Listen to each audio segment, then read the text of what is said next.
Subscribe करें और bell दबाएं ताकि कोई खबर रह न जाए। फवाद चौधरी का उन्होंने इंटरव्यू किया और पूरी सियासत हिलकर रह गई। उसी इंटरव्यू के इर्द गिर्द काबीना में भी वही बात हो रही है, असेंबली में भी वही बात हो रही है, ऑपोजिशन भी वही बात कर रही है कि क्या ये काबीना में फूट पड़ गई है, कि 6 महीने की बात क्या है, कि सिर्फ 6 महीने मिले हुए हैं, 6 महीने में कुछ करना होगा, इमरान खान ने कह दिया है। ये भी फवाद चौधरी साहब ने कहा और बहुत सी बातें उन्होंने कह दी सुहेल वड़ाइच साहब से। तो उन्हीं से हम जानेंगे कि हुआ क्या। और इसी तरह से अब से कुछ अरसा पहले ही शहबाज शरीफ साहब का भी इंटरव्यू किया सुहेल वड़ाइच साहब ने, तो एक तूफान आ गया जिसमें शहबाज शरीफ साहब ने बात कर दी जी के इलेक्शन से कुछ अर्सा पहले तक तो हमारे बड़े अच्छे ताल्लुकात चल रहे थे एस्टैब्लिशमेंट से, काबीना के नाम तक फाइनल हो रहे थे, साफ ही मेरे पास आए कि जी आप तो वज़ीर-ए-आज़म बन रहे हैं और ये सब बातें। और फिर सुहेल वड़ाइच साहब अपनी बात पर कायम रहे और नून लीग आएँ बाएँ शाएँ करती रही और ये कहने लगी जी इज्जत का सवाल है इसलिए हम इस पर कोई तबसरा नहीं करेंगे। यानी सुहेल वड़ाइच साहब की बात दुरुस्त साबित हुई और इससे उन्होंने इनकार नहीं किया, कहा जी ये तो ऑफ द रिकॉर्ड बात थी। हालांकि ऑफ द रिकॉर्ड जो शहबाज शरीफ साहब ने बातें कही थी, सुहेल वड़ाइच साहब ने उसका जिक्र किया कि कुछ बातें ऐसी थी जिन्होंने कहा कि ये ऑफ द रिकॉर्ड है। तो जब वो ऑफ द रिकॉर्ड थी तो बाकी बातें तो फिर सामने आ ही गई। तो इस बारे में सुहेल वड़ाइच साहब से बात करेंगे, उनका तजिया लेंगे, क्योंकि शेख रशीद साहब तो ये कह रहे हैं, अब अल्लाह का शुक्र है कि वो सेहतियाब हो गए हैं। तो शेख रशीद साहब ने कहा है कि वो मुलाजमतें भी देंगे, कोई 1 लाख के करीब उन्होंने ऐलान कर दिया है। साथ उन्होंने कहा है कि हुकूमत कहीं नहीं जा रही और इत्तेहादी भी मान जाएंगे, हत्ता कि मेंगल साहब भी मान जाएंगे। तो ये जो अपोजिशन कुछ इकट्ठी होने जा रही है, कल हमने ख्वाजा आसिफ साहब से भी बात की, उनका लहजा भी बड़ा सख्त था। इमरान खान को उन्होंने कोरोना करार दे दिया कि सबसे बड़ा कोरोना, कोविड-19, 2021 पता नहीं क्या क्या ये है, और बिलावल ने बड़ी शदीद तनकीद की। तो ये जो 6 माह की बात हो रही है, राना सनाउल्लाह साहब ने भी टेलीविजन पर कह दिया कि 6 महीने हैं इस हुकूमत के बाद, उसके बाद हम सड़कों पर भी होंगे और ऐवान के अंदर भी हम इनके खिलाफ मुतहरिक नज़र आएंगे। तो असल में हकीकत क्या है, इसी बारे में आज हम बात करेंगे। असद खरल साहब, बाबर डोगर साहब मेरे साथ हैं। खरल साहब, ये सुहेल वड़ाइच साहब का एक खासा है, उनका अपना एक अंदाज़ अभी बस कुछ ही देर में हमारे साथ होंगे। ये उनका जो इंटरव्यू फवाद चौधरी वाला है उसकी बाज़गश्त अब तक चल रही है। असद उमर से मुलाकात हो गई, कहा जी सुलह जो है वो हो गई है, लेकिन फिर साथ कहते हैं जी इस्तीफ़ा तो सवाल ही पैदा नहीं होता है इमरान खान के बगैर, मैं मतलब उनके कहे बगैर दूँ। और ये बात भी सामने आ गई कि शाम कुरैशी और असद उमर ने इस्तीफ़ा मांगा था कि जी इमरान खान से इस्तीफ़ा ले। तो आपको लगता है ये सब गर्द अब बैठ गई, ये कोई मसला नहीं हुकूमत के लिए? देखिए उसामा साहब, मामला अब ये हो रहा है कि जो इमरान खान साहब की जो कैबिनेट के लोग हैं उनकी जानब से इस तरह की चीज़ें सामने आना, इसका मतलब ये है कि हुकूमत के अंदर, हुकूमती सफ़ों के अंदर, हुकूमती हलकों के अंदर एक मायूसी की फ़िज़ा पाई जा रही है। फवाद चौधरी साहब को ये इंटरव्यू देने की नौबत क्यों आई? फवाद चौधरी साहब ने जो बात की वो बेसिकली उनका एक कैथारसिस था कि पार्टी जिस तरह डूब रही है, जिस तरह हुकूमत की आपस में मिनिस्टर्स की लड़ाइयों की वजह से, पार्टी की टॉप लीडरशिप की लड़ाइयों की वजह से हुकूमत डिलीवर नहीं कर पा रही। अवाम ने जो उनसे उम्मीदें बांधी थी, जो उनसे तवक्कुआत कायम की थी, उस पर हुकूमत पूरी नहीं उतर रही। फवाद चौधरी साहब ने इसलिए ये चीज़ें जो सामने लाए हैं और इसकी कोई रिबटल भी नहीं आई, किसी हुकूमती तर्जमान ने या हुकूमती जानब से इसकी कोई तरदीद नहीं आई। सुहेल वड़ाइच साहब हमारे साथ हैं। सुहेल साहब, बहुत शुक्रिया आपके वक्त का। ये फरमाइए कि वैसे तो हम सब पाकिस्तान पूरा आपका फ़ैन है, लेकिन क्या आपके इंटरव्यूज़ तहलका मचाते हैं? फवाद चौधरी साहब का अपने किया, सियासत हिल के रह गई, काबीना, हुकूमत, अपोजिशन, सब कुछ। उससे पहले शहबाज शरीफ साहब का इंटरव्यू। ये हुनर क्या है? किस तरह आप ये बातें उनसे कहलवा देते हैं कि उसके बाद सब लोग हैरान होते हैं क्यों कह दिया, इस्तीफे तक की बातें होने लगी? ये हुआ क्या? उसामा गाजी साहब, हम तो आपकी आवाज़ और बड़ी तनतने वाली आवाज़ के फैन हैं। अल्लाह। मैं तो एक हम्बल स्टूडेंट ऑफ पॉलिटिक्स और जर्नलिज्म हूँ। बस इत्तेफाक हो गया, मेरा नहीं ख्याल कि कोई इसमें बड़ा कमाल है। इत्तेफाक हो गया कि टाइमिंग ठीक थी, सवाल ठीक थे और वो क्लिक हो गया। तो ये आपको लगता है मामला संभल गया है? जो कुछ हुआ उसके बाद खबर आ गई कि असद उमर साहब आज भी कह रहे थे कि जी मेरी वजह से कोई मसला नहीं हुआ, मेरी वजह से कोई टूट फूट नहीं हुई।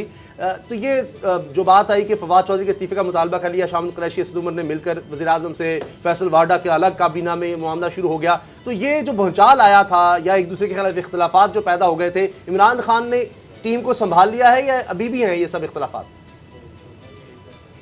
देखिए, इख्तलाफात तो मौजूद हैं, लेकिन सूट नहीं करता कि इन इख्तलाफात को हवा दी जाए या बढ़ाया जाए। देखिए, अगर फवाद को कुछ कहते हैं या रिज़ाइन लेते हैं तो इससे तो मामला और बिगड़ेगा। एक खुद पोटेंशियल हर रोज़ वो तकरीर किया करेगा हुकूमत के खिलाफ, एक नई महाज जो है वो खुल जाएगा। पहले तरीन साहब का महाज खुला होगा, तो ये तो सूट नहीं करता। और दूसरा, फवाद ने तो इमरान खान की इतनी तारीफ़ें की हैं कि शायद असद उमर और शाह महमूद कुरैशी भी उतनी तारीफ़ें नहीं करते। उन्हें आलम इस्लाम का सबसे बड़ा लीडर करार दिया और उनके भी इनकी तारीफ़ें की हैं, तो इमरान खान साहब क्यों उसको निकालेंगे? हाँ, अपनी जो उनको ये लगता है कि भाई काबीना के अंदर जब इख्तलाफ इस तरह बाहर चले जाएँ तो उससे हुकूमत की बदनामी होती है। उसको ज़ाहिर है वो रोकना चाहेंगे और वो एक दिन बिठा के इनको मीटिंग करवा देंगे।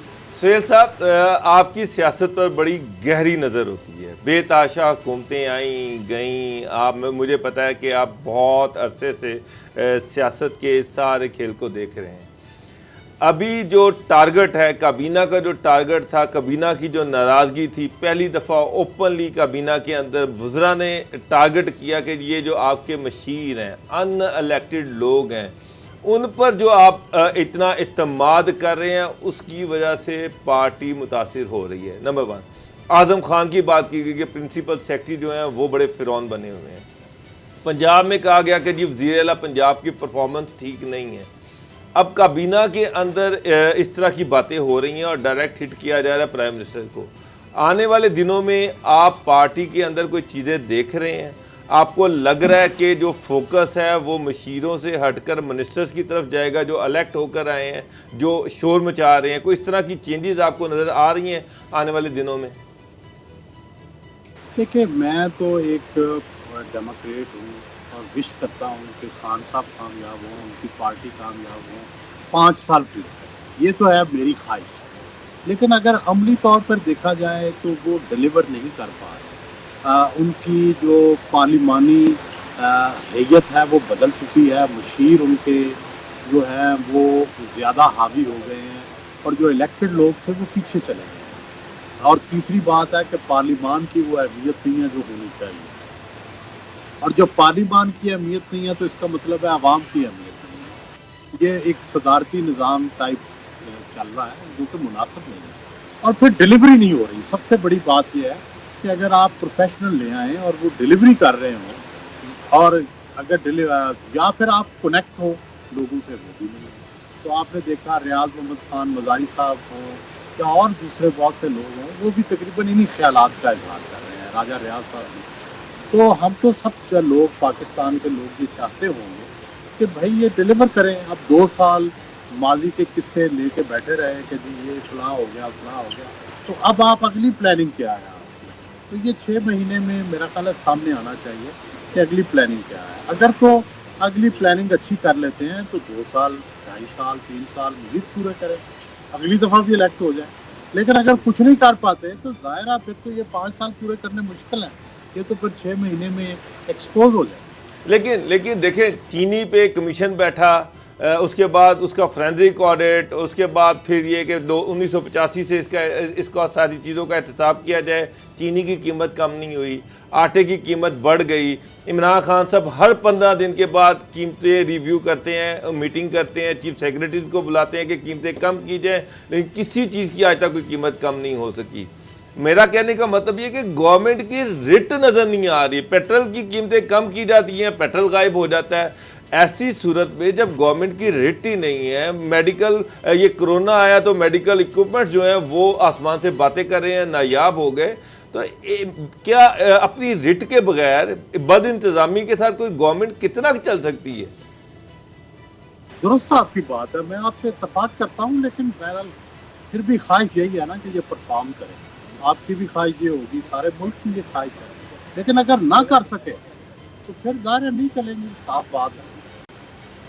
अच्छा, अगर नहीं चलते सुहेल बड़ाई साहब, तो फिर मुतबादल क्या है? फिर आगे आप क्या देख रही हैं? PMLN के अंदर रिफ्ट चल रही है, पॉलिटिकल पार्टीज कोई इस तरह तैयार नहीं नज़र आ रही कि वो इस सारे सेटअप को संभाल सके। आपका क्या ख्याल है कि कोई है जो इस सारे सेटअप को फिर संभाल सकेगा? अगर ये गवर्नमेंट नहीं चलती तो उसका मुतबादल आपके सामने क्या है?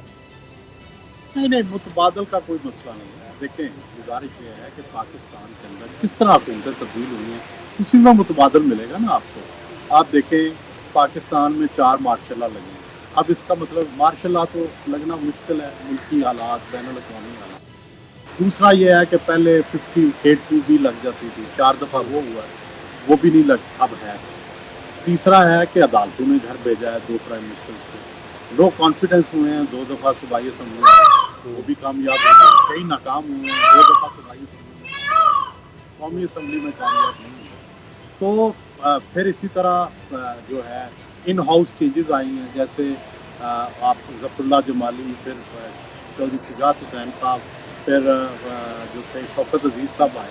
तो ये 4-5 रास्ते मौजूद हैं तब्दीली के, तो इन्हीं में से एक जो है वो अपनाया जा सकता है आसानी से। अच्छा सुहेल बड़ाई साहब, एक 6 माह की बात भी आ रही है और जिस तरह आप कह रहे हैं कि इस हालात में हुकूमत के लिए शायद मुश्किल हो अगर डिलीवर नहीं करेगी 5 साल, तो क्या आप कौमी हुकूमत, टेक्नोक्रेट गवर्नमेंट या प्रेसिडेंशियल सिस्टम की तरफ जाता देख रहे हैं हालात को जिस तरह ये बढ़े? और साथ एक और सवाल के पहले तो JUI और F और उसके बाद पीपल्स पार्टी का, अब बिलावल साहब ने शहबाज शरीफ साहब से रब्ता किया और APC अगले हफ्ते इतफाक़ किया है। ये जो अपोजिशन की जो अकट है, ये और ये दोनों जो सवाल हैं, किस तरह आगे हालात को बढ़ता हुआ आप देख रहे हैं? मेरा नहीं ख्याल कि कोई नेशनल गवर्नमेंट बननी चाहिए, ठीक है, क्योंकि नेशनल गवर्नमेंट जो होती है ना, ये भानमती का कुंबा होता है। तो इसमें कोई टांग खींच रहा होता है, कोई बाजू खींच रहा होता है, कोई नाक को पकड़ रहा होता है, ये कामयाब नहीं होती हमारे यहाँ। बेहतरीन तरीका इन हाउस चेंज है। PTI की मेजॉरिटी है, PTI को ही अगर कभी तब्दीली आई तो PTI को बाकी जमातें सपोर्ट करेंगी या तब्दीली आएगी, ये वाहिद एक ऑप्शन लगता है। लेकिन ये ऑप्शन भी बड़ी दूर है, अभी फौरी तौर पर ये सोचना और ये करना दोनों वायबल है। जहांगीर तरीन साहब का आपको मुस्तकबिल क्या नज़र आ रहा है? लंदन वो गए इलाज के लिए, लेकिन उनका वहाँ स्टे लंबा हो गया। जहांगीर तरीन साहब के बेटे का मैं सोचता हूँ कि साउथ पंजाब की सियासत में किरदार रहे। अच्छा, और अभी ये जो शुगर स्कैंडल आया, आपको लगता है कोई चांस आपको नज़र आता है कि पैचअप हो जाए जहांगीर तरीन इमरान खान के दरमियान, या अब बिल्कुल रास्ते जुदा हो गए? मेरा ख्याल है रास्ते तो बिल आखिर जुदा होंगे, लेकिन फिलहाल जाहिर है कोशिशें जारी रहेंगी कि ये लड़ाई बढ़े ना। तरीन साहब को भी सूट करता है कि जाहिर है उनके खिलाफ कोई ट्रायल ना हो, उनके खिलाफ कोई मुकदमे ना बने, और खान साहब को भी सूट करता है कि एक ऐसी अपोजिशन खुद उनकी पार्टी के अंदर क्रिएट ना हो जो उनके लिए मसला बने। तो उन्होंने क्रेडिट भी ले लिया करप्शन पकड़ने का, और कुछ करे भी ना, तो दोनों चीज़ें उन्हें सूट करती। अब ये बात भी सामने आई, कल मैं देख रहा था प्रोग्राम, तो राना सनाउल्लाह साहब ने एक टीवी प्रोग्राम में कहा कि जी 6 महीने हम इनको देंगे, अगर इनके कोई हालात बेहतर हो गए तो ठीक है, वरना हम सड़कों पर भी होंगे और पार्लियामेंट के अंदर भी हम इनको नहीं चलने देंगे या इनके लिए मुश्किल कर देंगे। लेकिन जब भी हमने देखा धरना हो, उससे भी कोई फ़र्क नहीं पड़ा, बल्कि ये कह सकते हैं कि एक तरह से मजबूत हो गए इमरान खान साहब उनकी हुकूमत। उससे पहले APC भी बुलाकर देख ली तमाम जमातों ने, अपोजिशन जमातों ने, उससे भी कुछ हासिल नहीं हो सका। अब आपको लगता है अभी NFC की बात हुई, 18वीं तरमीम, उस पर ये कोई इकट्ठे हो सकते हैं, या फिर अगर इकट्ठे हुए तो वही होगा कि इनको कुछ हासिल नहीं होगा, इमरान खान मजीद अगले साल के लिए मजबूत हो जाएंगे? देखिए, पाकिस्तान में उसामा साहब एक हाइब्रिड डेमोक्रेसी है। पाकिस्तान में मुख्तलिफ सेक्शंस ऑफ सोसाइटी हैं, अवाम है, पार्लिमान है, कोर्ट्स हैं, अदारे हैं। तो जब भी कोई सियासी तब्दीली आती है, इसमें सारे पार्टिसिपेट करते हैं। आप देखें कि नवाज शरीफ के जाने को प्रेसिपिटेट किया supreme court of Pakistan. Pakistan के इलेक्शन करवाने में फौज का रोल रहा, फिर अदलिया का रोल रहा। तो जब भी पाकिस्तान में कोई तब्दीली आनी होगी, सबसे पहले ये देखा जाएगा कि अदारे क्या सोच रहे हैं, मुल्क की अमूमी सिचुएशन क्या है। सिर्फ सियासी पार्टियों के मिल बैठने से तब्दीली नहीं आती। तब्दीली आने के लिए ओवरऑल पूरे मुल्क की सिचुएशन, अदारे, मुख्तलिफ इंस्टीट्यूशन, सबको देखना पड़ेगा, इंटरनेशनल सिचुएशन देखनी पड़ेगी, फिर तब्दीली आती है। और अभी उसके लिए ये सारे तकाजे पूरे नहीं हुए। ये दुरुस्त है कि इमरान खान डिलीवरी में नाकाम जा रहे हैं, लेकिन अभी तब्दीली का अमल जो है वो शुरू नहीं है। ख्वाजा आसिफ साहब कल हमारे प्रोग्राम में थे, तो उन्होंने ये कहा कि इमरान खान के अलावा तहरीक इंसाफ कोई और शख्स चुन ले, तहरीक इंसाफ में से ही हम उसको सपोर्ट करेंगे। तो आपको क्या लगता है कि असद उमर या शाह महमूद कुरैशी ये सामने आ सकते हैं और वाकई मुस्लिम लीग नून और दीगर जमातें उनको सपोर्ट करेंगी, पीपल्स पार्टी वगैरह? जाहिर है उनको फ़ायदा है, इसमें वो करेंगे सपोर्ट। मेरा ख्याल है कि अगर पॉलिटिकल क्लास की मर्जी हुई तो वो शाह महमूद कुरैशी को लाएंगे, लेकिन अगर पॉलिटिकल क्लास की ना चले तो फिर कोई और आ जाएगा। लेकिन सुहेल बड़ाई साहब, सिर्फ मुझे ये बताएं कि इमरान खान के होते हुए क्या ये पॉसिबल है कि उनको उनकी पार्टी दूसरी पार्टियों के साथ मिलकर उतार कर परे कर दे और उनकी जगह पे किसी और को प्राइम मिनिस्टर ले आए? क्या ये पॉसिबल लगता है आपको? मुझे तो, आप क्या इसको किस तरह से देख रहे हैं? देखिए, ये आपकी बात दुरुस्त है कि ऐसा होना बड़ा मुश्किल है, लेकिन पहले तो हम इस बात पे एग्री कर रहे हैं ना कि भाई ऑप्शन एक्सप्लोर करें। हम तो ऑप्शन एक्सप्लोर कर रहे हैं, हम ये नहीं कह रहे कि ऐसा हो जाएगा या ऐसा मुमकिन है कि भाई अगर इमरान खान को रिप्लेस किया जाता है तो कैसे किया जाएगा, ये हम ऑप्शन डिस्कस कर रहे हैं। दूसरी बात यह है कि ये कोई ऐसी गैर पसंदाना बात नहीं। आप देखें, नवाज शरीफ पाकिस्तान के अंदर मौजूद थे तो शायद खान अब्बासी आ गए, ठीक है, ये हमारे सामने हुआ, ठीक है। इससे पहले भुट्टो साहब कितने ताकतवर थे और जब मार्शल लॉ लग गया तो उनकी रिप्लेसमेंट एक इंतहाई कमज़ोर शख्स महमूद खान जो है वो प्राइम मिनिस्टर बन गया। तो आप इसको क्या कहेंगे? ठीक है, हमने देखा कि जब जनरल मुशर्रफ ने इलेक्शन कराया तो ज़फरुल्लाह जुमानी को लिया। सब्सक्राइब करें और बेल दबाएं ताकि कोई खबर रह न जाए।